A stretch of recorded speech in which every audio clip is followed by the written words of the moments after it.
let's talk about movies, shall we? So when I was doing prep for the next couple of videos I was going to do, I kind of noticed that there was one man that kind of uh, did two movies in the vampire genre, and both of them I think are pretty revolutionary. I mean, one of them not so much. I mean, the newer one's not so much, but still a good movie nonetheless. And he did also a revisionist werewolf movie. So I thought, well, we need to talk about this guy. And I'm actually a big fan of his films, even though he's not technically a horror director, right? So who am I talking about? Well, I'm talking about Neil Jordan. Now, Neil Jordan is an Irish director, and he's done a little bit of everything. He's done some comedies. He's done some political thrillers. He made The Crying Game, which for a long time that's kind of what he was known for.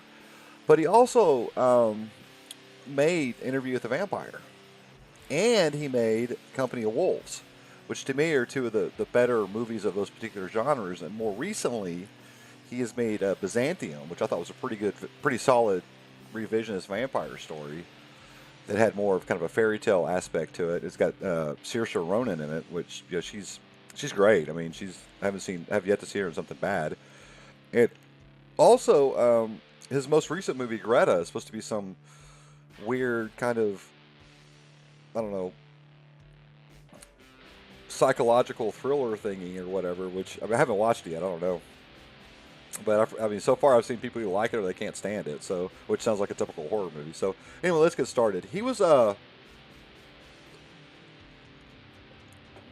born in Ireland in the 50s, and he came out in the late 70s, and he was kind of at the very tail end of this big boom of directors who kind of started operating in Hollywood. Those people like Mike Hodges and Ken Loach, and Ridley Scott was the biggie. Adrian Lyne was also kind of in there too, and he was the one that, like I said, he was at the very tail end of it. And his first movie I've never actually seen, but his second movie was The Company of Wolves, which, if you've never seen it, it's actually a really good movie. It's a very surrealistic take on the werewolf story. And it's a bunch of basically like really small, like dreamlike vignettes kind of put together. And it's got Angela Lansbury, it's got David Warner, it's got Stephen Rea, who's in a lot of his movies. I mean, it's got some real heavy hitters within the British cinema. And it's a very, like I said, it's a very dreamlike kind of, very thoughtful. It's very smart. It's not a typical, guy gets bit by a wolf and he starts going around killing people or whatever. It's not that kind of story. It's a lot more in depth and got a lot more sustainability to it. And I really enjoyed it when I first saw it as a little kid. Because I grew up watching the Wolfman and American Werewolf in London and stuff like that. And I saw this, I'm like, what the hell is that? This is like no werewolf movie I ever seen. And so yeah, that right then I became kind of a fan of his movies, and they're kind of a mixed bag. Some of them are pretty good, some of them not so much. But I think for the most part, his work is pretty solid. And like I said, he really became known when he did The Crying Game. That was his big kind of claim to fame. Now, in the 90s, right in the middle of when goth culture was at its height, and Marilyn Manson was he's kind of coming out, and he was becoming famous, and the role-playing game Vampire the Masquerade is really popular, and there's a lot of things that kind of came out, and he did Interview with the Vampire. He finally, after years and years and years of Hollywood threatening to make it, they finally made it, and he actually did a pretty good job. It's got Tom Cruise and Brad Pitt. Both of them are kind of relatively young. I mean, I think Tom Cruise he'd been at it for a little while, but Brad Pitt was still kind of a new thing, and he actually attempted to act, right? Which a lot of people, that was his big complaint. He just looked good. He wasn't a very good actor, which I think that's kind of shitty. I think the guy is actually a pretty good actor, but you can't help. I mean, you win the genetic lottery. Well, hell, what the hell are you going to do about it, right? But Tom Cruise actually showed me that he can do a little bit more than what he's typical. He can do something with a little more substance, and also had a very young. Hang on, let me. But the young actress that played Claudia, it was like her first role, and she did amazing. And she actually had a fairly long career in Hollywood. And but anyway, the movie I thought was really good. It had a lot of great special effects that still look pretty good to this day. It doesn't seem dated or whatever. And I thought the story was pretty interesting too. And okay, let's see here.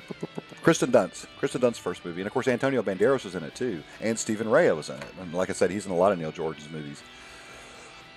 But I thought the cast was really solid. I thought the cinematography was really good.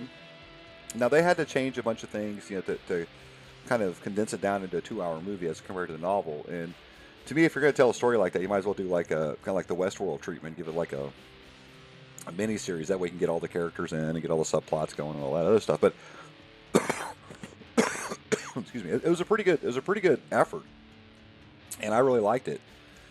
And then recently, like in the last couple of years, he did a movie called Byzantium, which has Saoirse Ronan, and it's really good. It's another vampire story, except instead of it centering around men, it centers around women, and it's got kind of a slight feminist bent to it. It's a really good take on the whole genre. But anyway, I like the way that Neil Jordan has this way of filming dreamlike sequences. He's really good at that sort of thing, and I wish he would do more of it.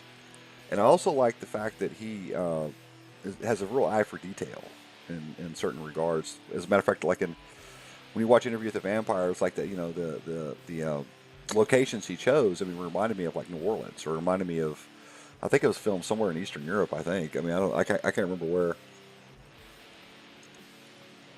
But the costumes and the set pieces and all that were great. And then of course, when he did The Company of Wolves, even though it was a really low budget movie, it actually had some really awesome set pieces, and the actors did a really good job. And the special effects are kind of hokey by today's standards, but I thought it was pretty good.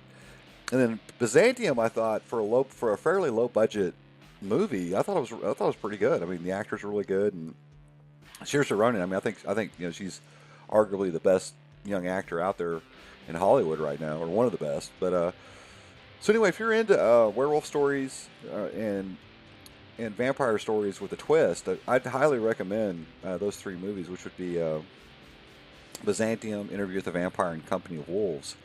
And I'm going to be talking about the Company of Wolves and Interview with the well, I've already talked about Interview with the Vampire. I'm going to be talking about the Company of Wolves, and I do my series on modern day vampire stories, and I'm sorry, modern day werewolf stories, and all that, and the history of werewolf stories. So anyway, I just made this little video, and hopefully you guys are having a decent day, and I shall talk to you guys later. See ya.